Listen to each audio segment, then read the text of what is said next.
ఈ చూడాలి అసలు ప్రజలు. ఇది అర్ధరాత్రి 2 గంటలకు వీళ్ళు వచ్చారు.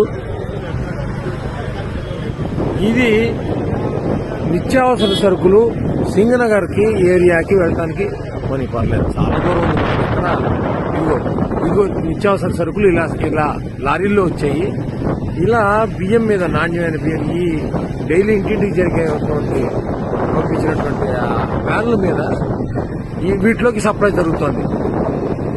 ప్రజలకు ఇవ్వాల్సిన కందిపప్పు, బియ్యం, పప్పు, చింతపండు మొత్తం కూడా అన్ని లారీల్లో వచ్చేసాయి. అవి మధ్యలో ఉన్నాయి లారీలు, పెద్ద పెద్ద లారీలు మధ్యలో ఉన్నాయి. అవి పెద్ద లారీలు.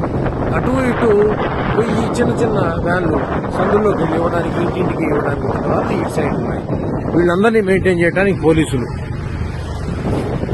ఇది కనుచూపు మేర ఎంతసేపు పెడితే అంతసేపు ఇలాగా బండి పెడుతూనే ఉంది. ఇవన్నీ ఉన్నాయి. ఇది నా జీవితంలో మొదటిసారి చూసినటువంటి